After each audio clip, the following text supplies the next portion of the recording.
एकादशी व्रत कथा महात्म्य। पुत्रदा एकादशी पोष शुक्ल महीने की।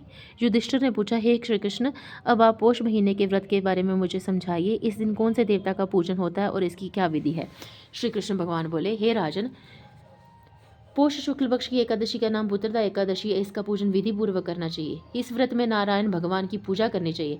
इस व्रत के पुण्य से मनुष्य तपस्वी, विद्वान और लक्ष्मीमान होता है। मैं एक कथा कहता हूँ, उसे ध्यानपूर्वक सुनो।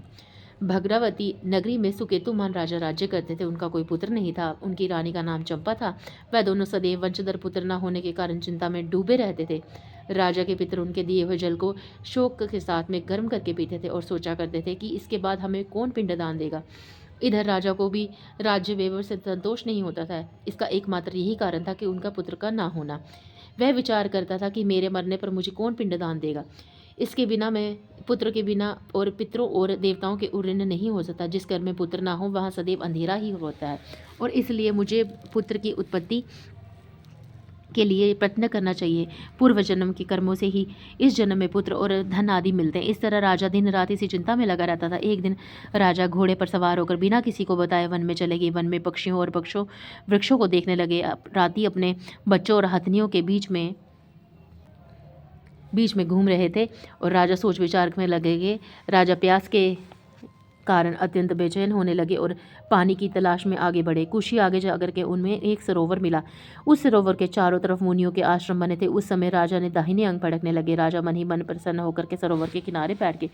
मुनियों को देख करके घोड़े से उतरे और दंडवत करके उनके सम्मुख बैठ के राजा के देख कर मुनीश्वर बोले, हे राजन, हम तुमसे अत्यंत प्रसन्न हैं। तुम इस जगह में क्यों आए हो, सो कहो। राजा ने उनसे पूछा, हे मुनीश्वर, आप कौन है और किस लिए यहाँ आए हैं। मुनि बोले, हे राजन, आज पुत्र की इच्छा करने वाले को संतान देने वाली पुत्रदा एकादशी। हम लोग विश्वदेव हैं और इस सरोवर पर स्नान करने के लिए आए। राजा बोले, हे मुनीश्वर, मेरे भी कोई पुत्र नहीं है। यदि आप मुझ पर प्रसन्न हो तो एक पुत्र का वरदान दे दीजिए। मुनि बोले, राजन, आज पुत्रदा एकादशी है, आप इसका व्रत अवश्य करें। भगवान की कृपा से आपको अवश्य ही पुत्र प्राप्त होगा।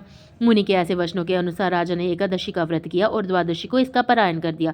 मुनियों को प्रणाम करके अंत में वह अपने महल को वापस आए। अंत में रानी के गर्भ धारण किया और 9 महीने के उपरांत पश्चात उसके एक पुत्र रत्न पैदा हुआ।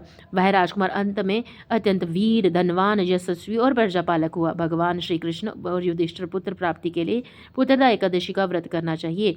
भगवान श्री कृष्ण ने ये कहा, जो मनुष्य इसका महात्म्य श्रवण व पठन करते हैं उनको स्वर्ग मिलता। बोले सच्चे दरबार की जय।